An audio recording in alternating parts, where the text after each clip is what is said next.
Ken Lau wrote something to me in the spring of 1998. He called it Listen to the Silence Within. I'm going to read it to you. It's really beautiful. Some things can be learned, but not taught. The unseen is perceived before it is recognized by the senses. That which cannot be taught, but can be learned, is done in silence. If you follow the dogma or teachings of a path, you live in the energy field of that path. You will become the way of those who attend to that way by following the diet, the beliefs, by speaking the thoughts of the past teacher. So, do you align yourself with that way? And yes, you will grow and learn, but be cautious. You will be dreaming the dream of another, walking the way of another. Even if it's the way of a master, you must return again to this plane and find your own way. But don't worry. Don't rush yourself. It takes many lifetimes of walking the paths of the great ones to finally walk your own path to greatness. And what is that? Listening to the silence within. It's your final teacher. When you finally let go of all the ropes attaching you to dogma, to paths, to gurus, you'll appear to have no path at all. You will be accused of selling out, of becoming too worldly or missing opportunities and so forth. You will, in truth, though, have become yourself. You may not look spiritual because you will not espouse the fashionable words of the times used by others who want to appear spiritual. You may, in fact, look like a total failure, a fool, but so what? If you've reached the center of the circle, you'll not care of the opinions of those still spinning around it in karma. Find out what you believe by observing what you judge. Watch what bothers you and follow it to the end by allowing curiosity to replace anger.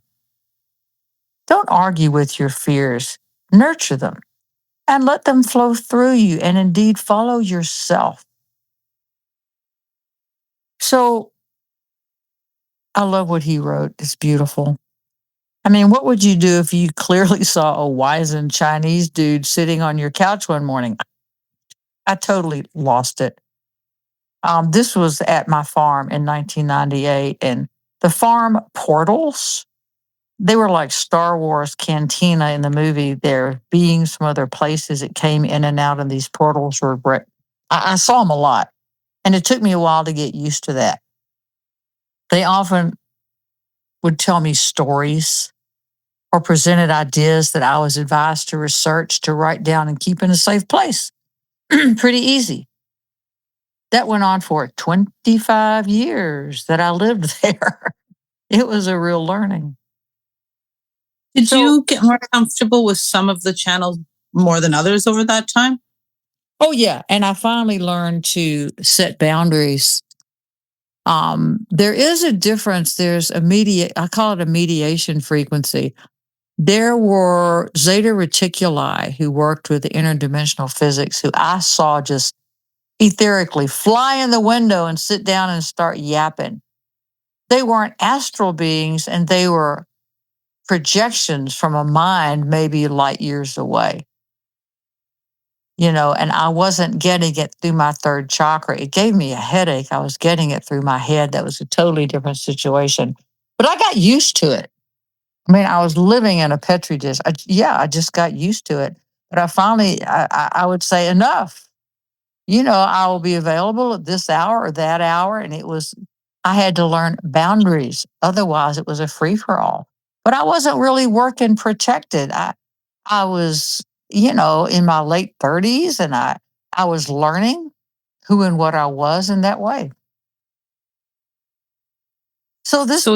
What, honey?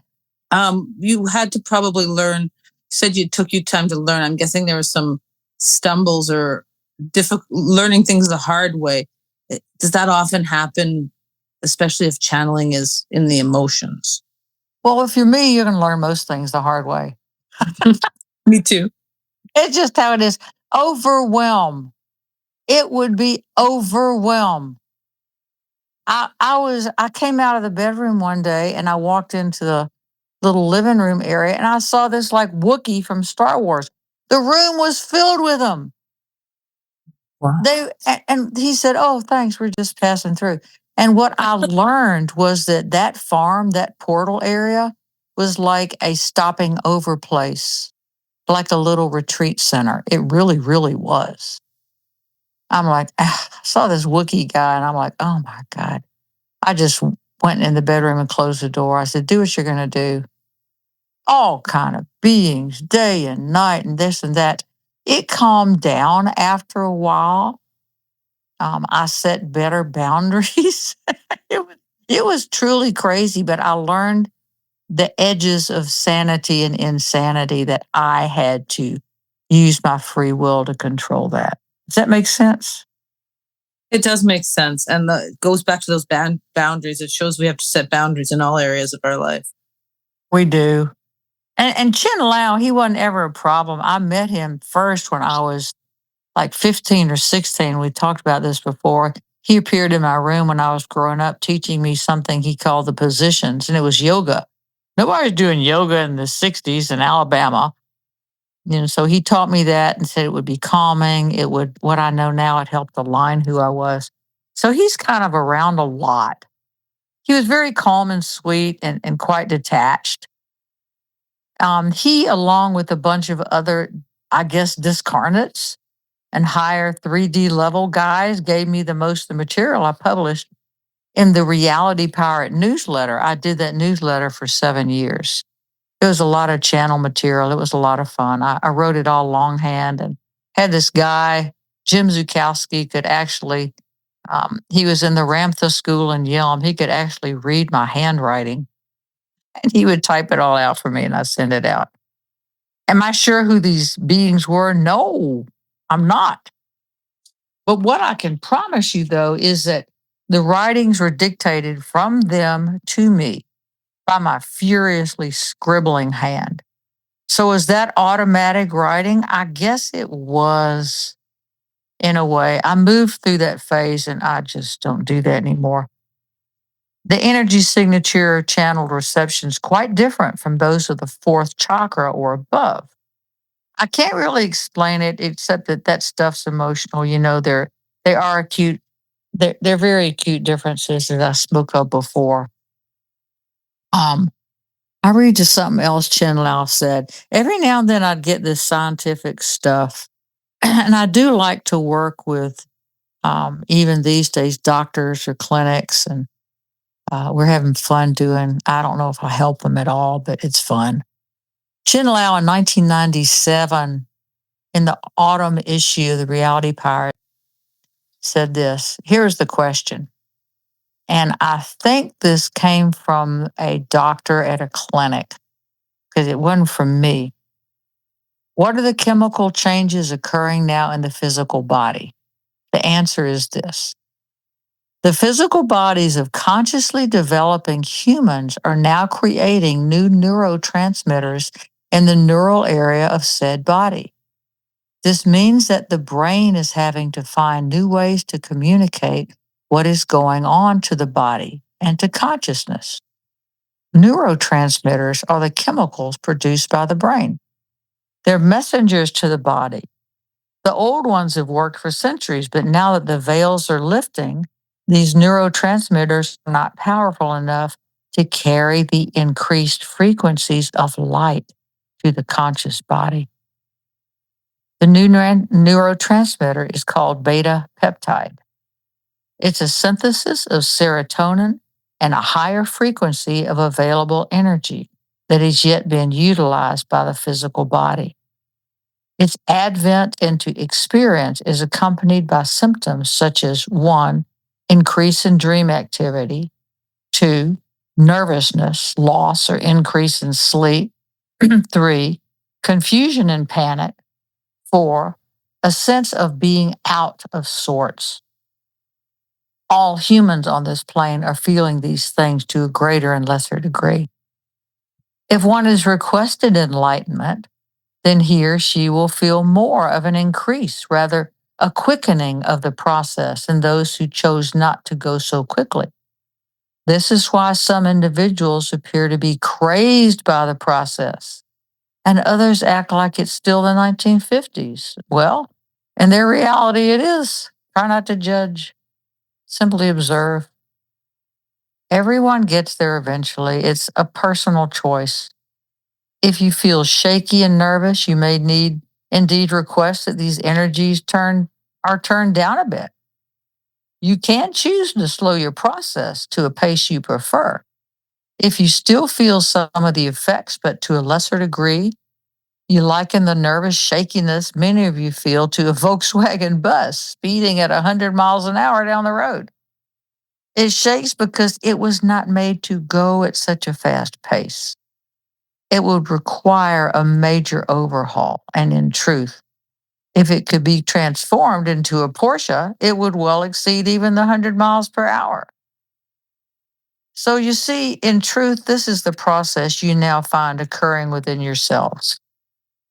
The new neurotransmitter beta peptide will allow your transformation into a being who can handle levels of stress and increased frequency of experience far beyond your present capacity.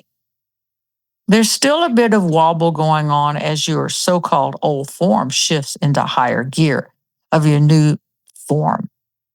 Portions of the body take longer than others to make the shift.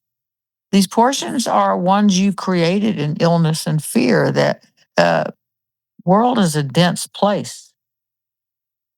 Wherever you've attached greatly to an organ or a body part, so will that attachment hold density and disallow smooth transitioning. It's not a judgment, it's simply an observation. So I hope the answer is what you requested. And I found that very interesting because it's a little channely, so to speak. It's a little emotional, which is how I can tell that it's channel material. But where did it come from? I didn't. Where did the name beta peptide come from? This is the mystery of it. So I just throw it out there. If I'm working with a clinic, and I'm going into a receptive state and doctors are asking questions, it can be very different from one person to the next, what I get for them. Is it all true? Who knows? I don't know. But what's important, I think, is the dignity and the effort that we're trying and that we're seeking higher power. And that's what I would suggest if you're wanting to try your hand at conscious channeling in some way. It's very hopeful, and in the message, the idea of the frequency of experience, it really helps to make us feel less crazy and more connected, I suppose. Yes, it's that feeling of craziness. Boy, do I know that one. It's an overwhelm. These physical bodies, these are dense things. I mean, we are made of the earth, the same elements. That's density, and you're here to make sure that you can ground your experience on the earth and in the atmosphere and the energy field. You see, so we need these dense physical bodies and we need to treat them with care and dignity. I know what happens when I don't, when I push myself to the max. I used to do that all the time. I've been involved in life extension therapy since the 70s. I've done some crazy stuff. I wouldn't do that today. I wouldn't push myself like that. But I didn't know then what I know now. Was it wrong? I don't know. So I think the energy field that we're in now, we want calm.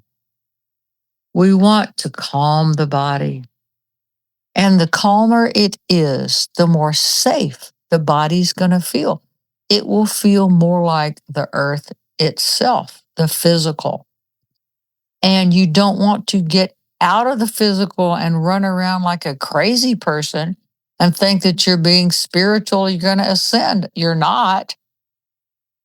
It's exciting. Things can be exciting, and that's fine. But you can't live in that state of excitation. When I'm going through a period to where I just feel pressed to the max, I don't know what neurotransmitters are dumping what chemicals into my body, but I feel like I'm getting an upgrade. You know what that feels like? Everybody does in this kind of work.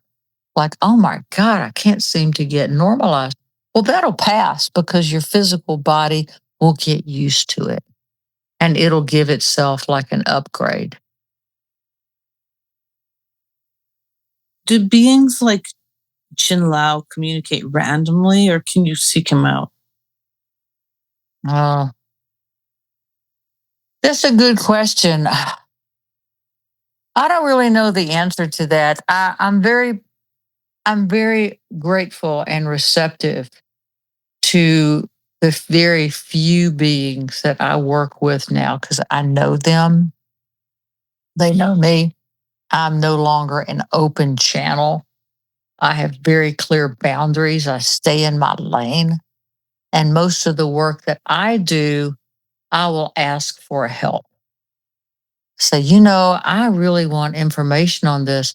So what I choose to do is sit or just I'll when I'm doing my art, and by the way, I've got like 25 new pieces I'm getting ready to take and have them digitally photographed. So we'll get those on the website within probably 3 weeks, 2 weeks, 3 weeks, and take them a while. But when I'm doing art and I've got the TV on, my mind is wandering. I keep a notepad right there because I get stuff because I'm distracted. If I'm doing housework, if I'm vacuuming and my mind is distracted, that part of us that wants to run things and control things, it needs to be a little detached. And that's when I get some really, I think, really cool ideas. Where did it come from? I don't know. Sometimes it's very definitely from some beings because I know the energy signature. So you're going to have to figure it out yourselves. It may be different for different people. I don't get a lot of smell. I don't smell things. Some people can, I smell a cake baking. I walked into this house. That's not one of mine. And everybody I know that is mediumistic, you all get it in a little different way. That's really interesting because often we'll want to emulate others, but that stops us from being in tune to our own unique way of doing things. Oh, that's a brilliant statement. It really, really is. Because while we're learning, we have to wear many hats and we have to not be ourselves. As I said, when I was 8, I thought I was a unicorn. My parents didn't take me to the vet. They're like, she thinks she's a unicorn. Fine, let her run around the woods and run into trees, do whatever she's doing. And she'll be back for dinner. Is healthy. But you wear a lot of different hats. I went through an Indian phase. I went through an East Indian phase. I went through this phase, through that phase. I went through my want to be a mortician, want to be a zookeeper, want to join the army, you go through these different phases, and they can be things from other lifetimes that you're finishing or just interested in. There's really not definite ways to tell. But I think if you try and if you say, God, help me, Holy Spirit, help me, those who guard and guide me, show me truth. Show me truth in ways that I can accept it. That's honest. What you're trying to do is become more authentic. You're trying to become more of who your soul is, not the personality. The personality is the learning piece. But you're asking, who really am I? And that's authentic. And that's what we're looking for.